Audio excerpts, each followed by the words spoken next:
Welcome to another installment of Donning the Armor. This morning we will begin in 1 Kings chapter 3, verse 1. Now Solomon made a treaty with Pharaoh, king of Egypt, and married Pharaoh's daughter. Then he brought her to the city of David until he had finished building his own house, and the house of the Lord and the wall all around Jerusalem. So, going out, as we know, Solomon would have many, many wives. And going out and marrying the daughter of another king, this is something that ancient cultures always did. Even up until very recently, with monarchies, you would always marry into another family that, get a spy in there sometimes. But normally it'd be a way to make a treaty. It would be a way to bring about peace, to bring a unity between your two kingdoms. And with Egypt, which has always been a powerful nation, and with Israel, a nation that became powerful under David and is coming into its greatest moment of prosperity under Solomon, making this treaty make sense. Now, people will look at, and some people have really misread the Old Testament often about intermarrying. And they'll see that as, well, you're not supposed to intermarry between ethnic groups. And as we've covered before, that has nothing to do with this. It's not so much that she's an Egyptian, but that she's an idol worshiper. That's what the Israelites were supposed to avoid when they were going out and taking wives or giving their daughters in marriages. They weren't supposed to make marriages with people who were not followers of the one true God, of the God of Abraham, Isaac, and Jacob. Now, you could get married to a foreign wife. We see David do that himself. David himself marries a foreign woman, and that was Absalom's mother, the King Maacah. Maacah, the daughter of Talmai, the king of Geshur. We see him marry her. We also see that the son, of course, had problems, but it wasn't because of where he was born or who he was born through. That was a whole nother issue of David being way too hands-off with his children. But it was acceptable for a Jewish king or a Jewish person, an Israelite, to marry outside of their ethnic group and bring someone in from a foreign land as long as they converted. The problem, as we see, is that, especially towards the end of his life, Solomon had allowed all of these women to be brought in from foreign lands, and he wasn't having them convert. In the beginning, it seems like he does, though. As we finish out the first couple verses here, we'll see that he continues to walk in the statutes of his father David, and he loved the Lord, which means more than likely this woman brought on and accepted the faith of Solomon in this early marriage. Now, the early Jews and rabbis over time had some interesting thoughts about Solomon. I mean, really weird things that they believed in mythology that was built around Solomon. And one of them seemed to be that Solomon himself could do some pretty extraordinary things. And old legends of rabbis say that on the wedding night of this Pharaoh's daughter, this is where the evil begins, and she tries to slip in and ruin his relationship with God. It says that on his wedding night, the Egyptian princess cast a spell, so she must also have been an Egyptian priestess of one of their false gods, put a spell on Solomon, and put a tapestry over the bed so it looked like stars and constellations, so that when he woke in the morning, he'd think it was night and he would continue to sleep. And apparently he did, and slept well into the morning, causing the priests and the people of Israel to not be able to make sacrifices at the temple the next morning. Which sounds interesting, except for the fact that you'd get over the fact that he makes a treaty with Pharaoh and marries a daughter long before he builds the temple. So that couldn't possibly be it. But one of the biggest issues with this marriage specifically is not so much who she was or where she was from, or even what her faith was, because it seems as though he brought her in and she converted to the Jewish faith. It was that this was not his first wife. So you would think that after seeing the issues his father had, he would have learned something from that. Because we're told later in 1 Kings 11, when Rehoboam, his son, takes the throne, that he takes it at 41 years old, and Solomon was supposed to have reigned for 40 years. Now, Solomon reigned for 40 years, and he's 41. That means he was married and had children before he was made king. Now you have this woman coming in. So he was already married to a woman called Naamah, an Adamitis.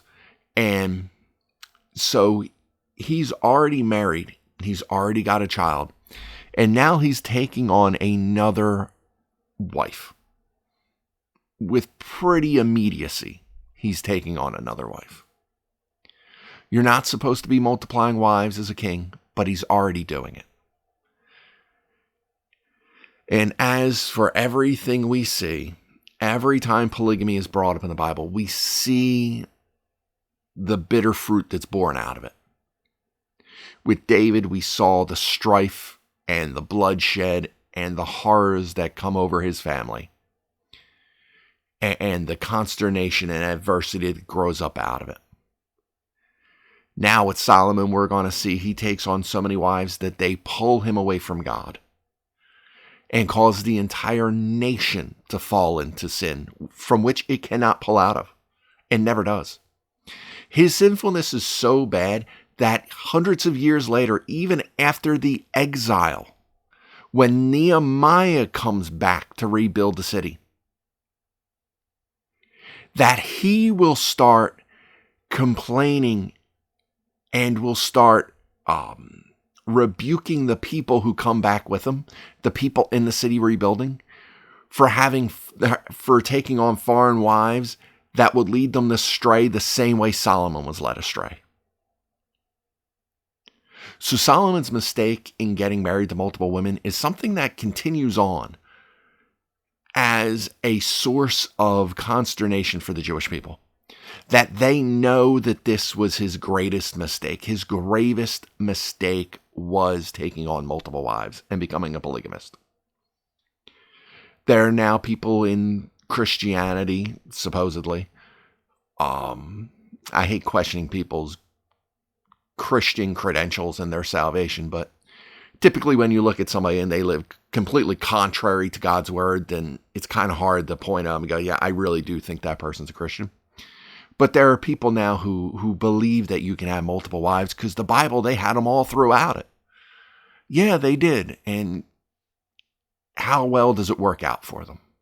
Just like when we went over the Queen Mother idea. How well did that work out for Adonijah? Just because you have an example of something in the Bible doesn't mean you have a prescription from God to go forth and follow that example for the best way to live your life. So marrying Pharaoh's daughter was not the problem because she was an Egyptian. It wasn't an ethnicity issue. It wasn't because she came from Egypt. But this started on a path because he already has a wife. He already has children. And it's going to start that he sees these women. He wants to love them. He loves their beauty. He wants to be the greatest king ever. And that's what kings in the ancient Middle East did. The ancient Near East, they had all of these harems of women because it showed just how amazing they were, that all these women want to flock to them. But it brings nothing but strife and destruction to their lives and to their kingdom. And by the time Solomon is gone and Rehoboam is on the throne, the schism that started with the death of Saul and David taking the crown, that schism that began to separate Israel from Judah, will break apart fully.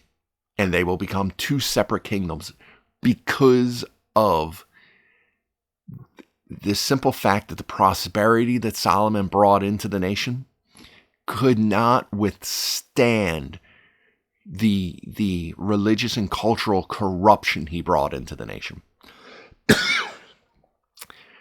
The prosperity wasn't worth it. The prosperity wasn't going to hold them together. God held them together. And when you had a leader who followed God, the nation came together. When you had a leader who didn't, the whole nation suffered for it. Meanwhile, people sacrificed at the high places because there was no house built for the name of the Lord until those days. So people, and we'll read about this throughout Kings, they didn't stop. They were evil in the sight of the Lord because they continued to sacrifice in the high places. Like the pagans, they would go up on top of mountains and they would perform sacrifices there. They would have Levitical priests. They would go sacrifice in places that were not prescribed by the Lord. And if we remember, it was prescribed by the Lord to be done at the tabernacle. At the moment, the tabernacle's in Gibeon. Originally, it moved around, and then Joshua put it in Shiloh. Then it was taken, and it was returned to Kirjath Jearim. Then eventually it was moved to Nob, which is where we saw David flee to on his way to Gath. And that's where Doeg goes out and he slaughters everybody, and Abiathar is the only one that survives that slaughter at the command of Saul. Then eventually Saul moves it from Nob, probably because of that, and moves it to Gibeon. We learn about that in Chronicles, that's something he had done. So the tabernacle's in Gibeon. So really that's where they should be sacrificing. But because there was no temple built in the city of David, where Jerusalem will be the land that they begin to go to, because there's no temple at that, they're sacrificing at the high places, but it seemingly seems as though God is allowing this as a temporary measure. And then once the temple's installed and built, God then, like he did with the Israelites in the wilderness, says you can only sacrifice at this one specific place. Because right now, the Ark of the Covenant is in a temporary tent in Jerusalem. But the tabernacle in its entirety is not in Jerusalem in this time. Now, people wonder about why David didn't just bring in the whole tabernacle. Why didn't he bring the tabernacle to house the covenant, the Ark of the Covenant, when he brought the Ark in? And there's no real answer to that. People have speculated maybe it's because he had his heart set on building a temple, and God had given him plans for a temple. So he didn't want people to have the tabernacle and think this is good enough. It was good enough for our fathers. It's good enough for us. We don't have to build the temple. We don't need to go that far. Or maybe it seems to be that the tabernacle was only being moved under extreme circumstances. And since there were none, David just saw fit to leave it, stay where it was. But for whatever the reason, the tabernacle's in Gibeon, Ark of the Covenant's in Jerusalem, and the temple is yet to be built. And Solomon loved the Lord, walking in the statutes of his father David, except that he sacrificed and burned incense at the high places. So he did everything that his father David did, except for he's sacrificing and burning incense at the high places. He's not following through. He's not continually going to the tabernacle to do it. Now the king went to Gibeon to sacrifice there, for that was the great high place. Solomon offered 1,000 burnt offerings on that altar. At Gibeon, the Lord appeared to Solomon in a dream by night, and God said, "Ask, what shall I give you?" Now, 1,000, that seems a little excessive. I'll throw that out there. That seems a little excessive. But the great high place, the reason it's being called the great high place is because that's where the tabernacle is. That's the one where they should be going really, that's where they should be going. So that's considered the great high place.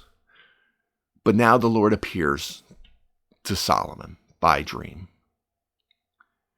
and asks him what he shall give him. He's offering out this chance to commune with God, as he had communed with David, as he had communed with Samuel. He's giving him this opportunity. He's appearing to him in a way that so few people had this interaction before. Even if we read in every book about one person or so who has been visited by the Lord in a dream, or by the angel of the Lord, it's most likely a Christophany, coming and appearing to them and speaking to them. Even if we count those people, we look at how many people are among the Israelites and how few people God has actually appeared to, let alone how many people are in the entire world, so how few people he truly appeared to. But the Lord is asking, what shall I give you? What do you wish, Solomon? I have promised your father that I am going to not take your throne from you, that you're going to be a great king, and from you the kingly line will follow. So what shall I give you to help you achieve the work that I have placed before you? God assigns our work. He wishes for us to walk and do it. He has assigned it so that we cannot boast of it. And in this case, he's asking him, what do you need to do so you can fulfill my work that I have placed before you? Normally, we're the ones dropping on our hands and knees and saying, Lord, please give me what I need, because you know what I need to perform the duties that you have placed in front of me. Now that I walk in faith, that I walk in your name, Lord, I know you have work to be done, because faith without works is a dead faith. It's a faith that isn't truly good for anything. It's not moving anything in the world. It's not bringing people to your kingdom. It's not shining a light. When I don't do work, I have a dead faith. It's as if I put my light underneath a basket, as Jesus would say. No one's going to do that, because then the light will have no effect. I'm like a lighthouse who's not shining its light for the ships around me, so they stay off the rocks and crags of the shore. No, Lord, give me what I need. Equip me to do the work that you've placed before me, and move me along this path to show me what work you have for me to do in my life. The work we do, the work we desire to do, comes from our salvation, is not meriting our salvation. It's the fruit of our salvation. It's what blossoms out because we are saved and wish to do what makes our Father happy. But in this instance, it's not Solomon crying out to God. It's God asking Solomon, what can I offer you to fulfill the task that I've placed in front of you? And Solomon said, you have shown great mercy on your servant David, my father, because he walked before you in truth, in righteousness, and in uprightness of heart with you. You have continued this great kindness for him, and you have given him a son to sit on his throne, as it is this day. Lord, before I even get to asking you, I'm going to praise you for what you have done,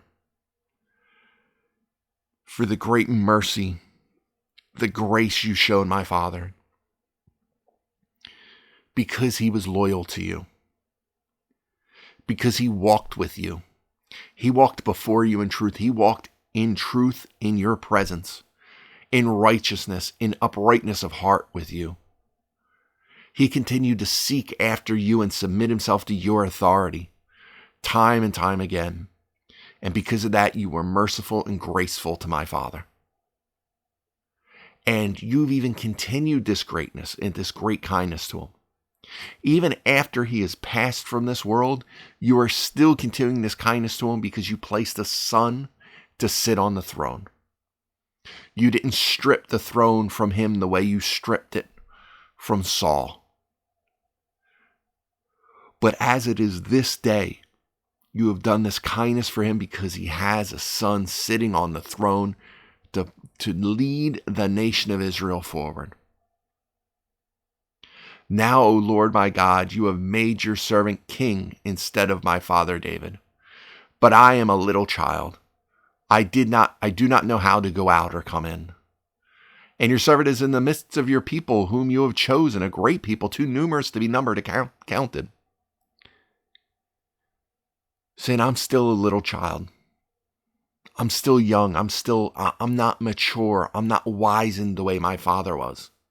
I don't have those experiences.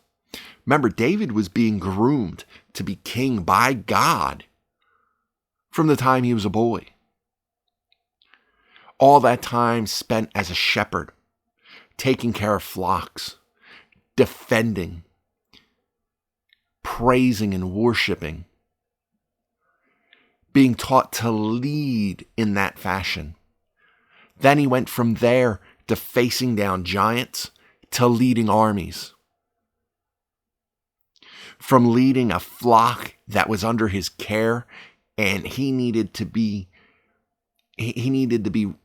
recognize their every need and desire to take care of them when they couldn't speak for what they needed.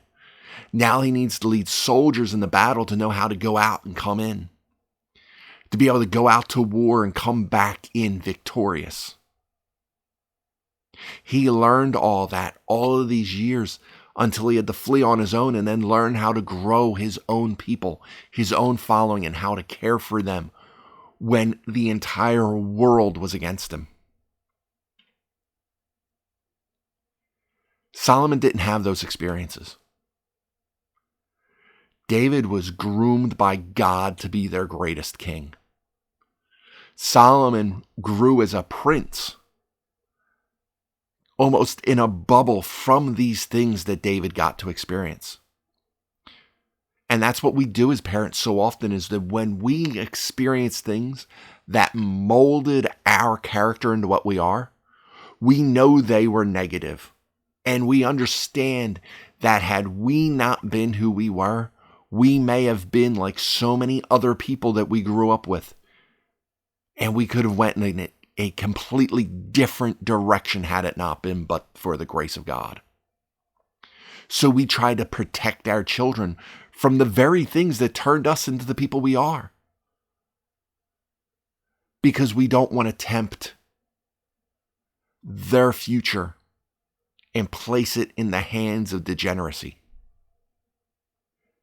The fires that forged us into the people we are, we don't want to cast our children into those same fires and just pray that they come out the way we did. Oftentimes because we don't want them to follow in our footsteps. Because even if we know that we are who we are now, we don't trust that they can get to that point. Because they aren't who we are, they're who they are. And David, who seemed to be so permissive with his children, probably bubbled his children away from the very things that made him into the man he is. And Solomon, though, already is wise enough. All of Solomon's wisdom didn't come strictly from God in this request, because this is what we know, that Solomon prayed for wisdom. He received wisdom, but he had his own level of wisdom before that. That was granted him by God. And he added to it and multiplied it. Solomon's already wise enough to understand, I don't have what my father David had. I don't have those things that made him who he was. Instead, I need to learn these things. I'm like a child compared to the man my father was. I'm old enough to be king.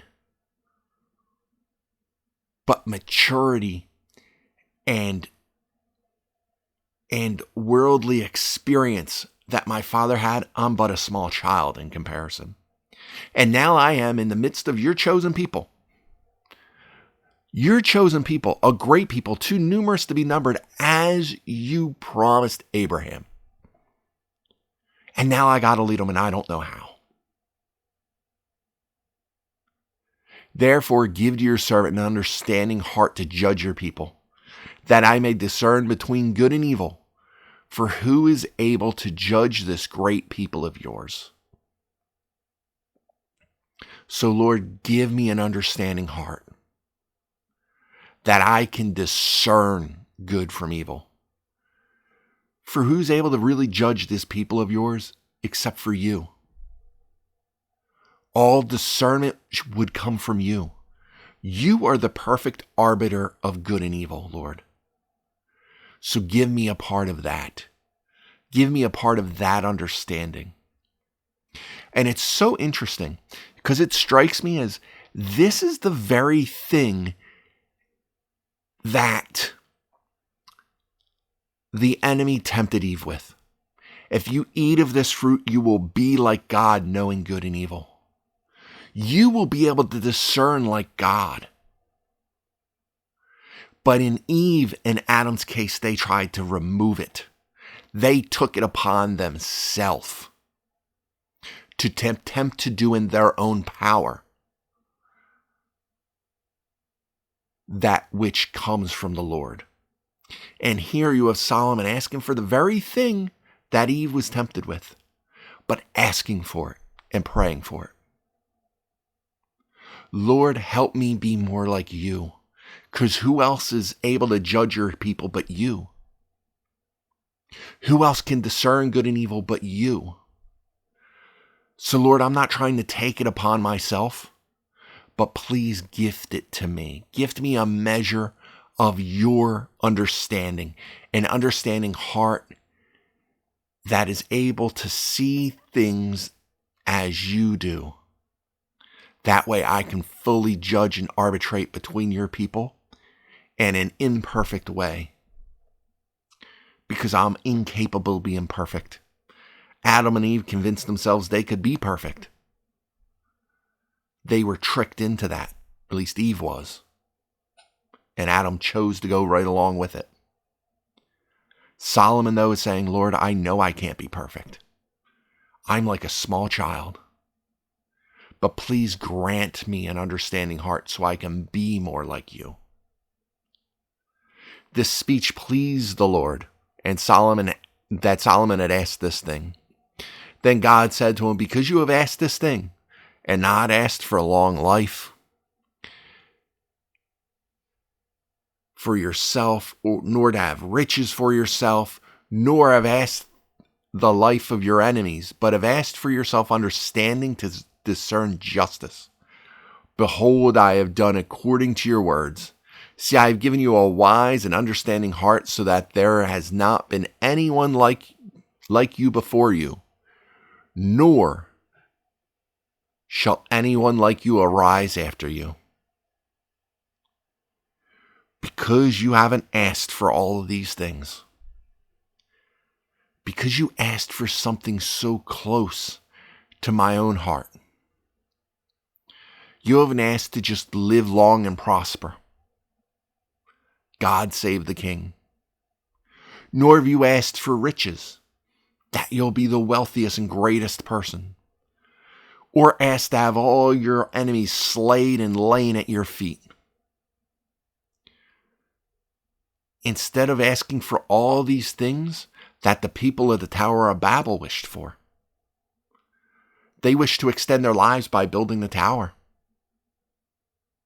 Let us build this thing so our name will be remembered from here on out. So that we can be equal to heaven.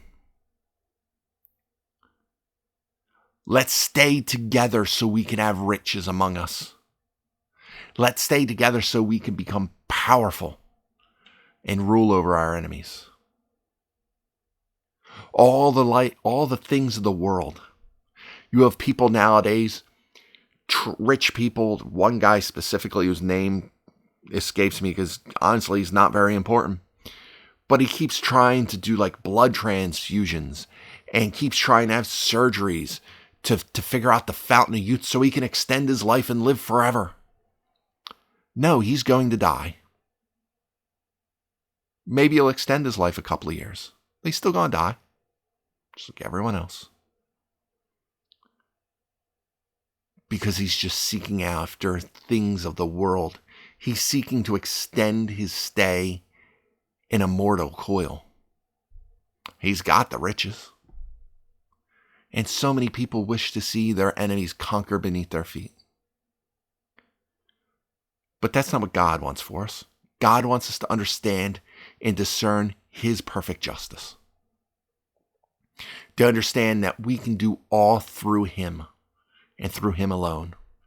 There's a reason why God whittled down 30,000 soldiers of Gideon to 300.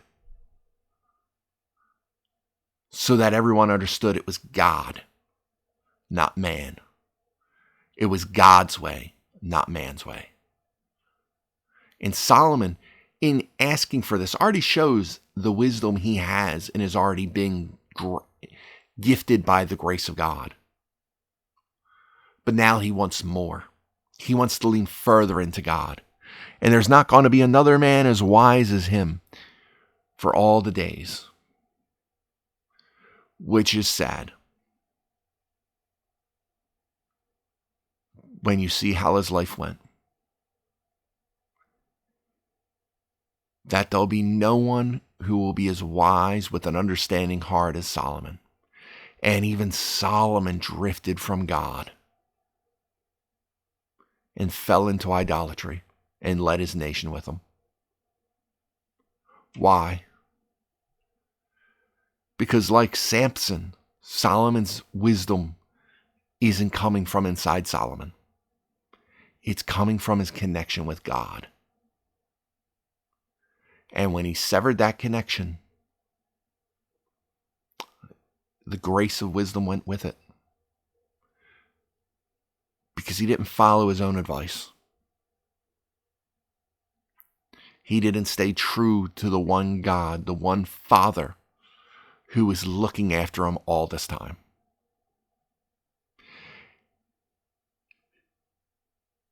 And I have also given you what you have not asked, both riches and honor, so that there shall not be anyone like you among the kings all your days. So if you walk in my ways to keep my statutes and my commandments as your father David walked, then I will lengthen your days. So because you didn't ask for these riches, you know what? I'm going to give you all the mortal things as well. And I wonder if, due to God's foreknowledge, he doesn't do these things as a cautionary tale. As I said in Nehemiah, using Solomon as a cautionary tale to the people after the exile. Because there's a condition here. You know, I recently saw somebody saying, if you have to accept Christ, then God's love is not unconditional. And I always thought to myself, who said God's love is unconditional? We said his love is perfect, not unconditional. I don't even know where that idea comes from. So many covenants that God makes, especially in the Old Testament, they're conditional. There are conditions to them. So as he says to Solomon, if you walk in my ways, keep my statutes and my commandments, as your father walked, then I'll lengthen your days. I will lengthen your prosperity. If. For God so loved the world that he gave his only son. But there's an if involved in that. If you accept the gift of Christ's righteousness. So many people will turn away from it. So many people have turned away from it. So many people will continue to turn away from it. This isn't new. There are people today who will say, you have no evidence for what you believe. Like, well, what evidence would you accept? And the answer is always the same. None. There's no evidence. And even if you did give them evidence, they'll still say, I still wouldn't follow your God because I don't find him worthy of worship. Well, there you go. If God came down to earth and did miracles in front of us, we would believe him. Well, no, you wouldn't, because he did. Emmanuel, Christ, God with us. That's Jesus Christ. He came to earth. The Word made flesh. The Word through which all things were created, and nothing that was created without him. He became flesh, lived among us, tabernacled among us. Tabernacled among us. Did miracles, gave signs, taught the kingdom of God. And even those with him didn't believe him. He had 12 disciples, well, he had 120 disciples, but he had the 12 who you would call apostles. That core 12, one of them didn't even believe. Judas never believed. He never gave his heart over to Jesus. And he was with him all the time. So no, God could come down here and you still wouldn't believe him. Still wouldn't believe him. Still wouldn't. Wouldn't matter. It's always been a condition. There are always conditions.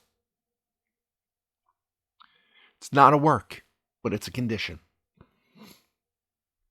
If you want to have a part in the eternal presence of God and to be a citizen of the kingdom of God, there's an if.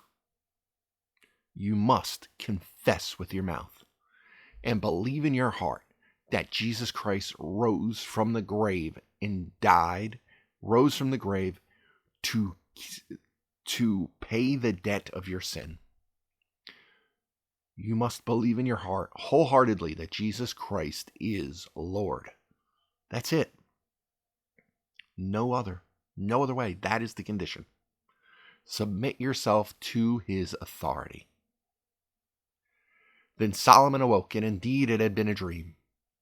And he came to Jerusalem and stood before the ark of the covenant of the Lord, offered up burnt offerings, offered up peace offerings, and made a feast for all his servants. So after coming to Jerusalem, back to Jerusalem, he goes forth and he praises God and offers them burnt offerings and peace offerings, feasts with his servants because of this great gift that the Lord is giving him. This great and powerful gift. He's given us a gift. He's offered this entire world. I'm not a Calvinist. I do not believe that God is predetermined some people to salvation and some to hell. However, he does know who his elect are. But just because he knows does not preclude you from making the choice you have to make to become one of his elect. The gift has been offered. The condition has been set. We are on a ticking timer, and it is ticking lower and lower with each day. We are in the time of the final days. And when the fullness of the Gentiles comes in, when the fullness of those who would be saved are saved, time will be up. The only person standing between you and being a member of the elect is fulfilling the condition that was placed before you. There's no merit. There's no meritocracy. There's no work. There are no qualifications. There's a condition. Profess with your mouth and believe in your heart that he is Lord. And continue to profess. There's not one profession of faith that you say at 8 and you're saved forever regardless of how you live. This is a walk. It is a marathon. Faith is not a sprint. It is not a hurdle to clear. It is a marathon that you continue to run until it is finished. And he taps you on the shoulder and says, "Good job. Well done, my good and faithful servant. Enter into your rest." Because when the race is finished, we should need rest. We should be tired. Because the work that has been set before us, that is going to bloom from the salvation that we have from professing with our mouth and believing in our heart, that work is exhaustive. We are to go into all the nations, professing the name of Christ.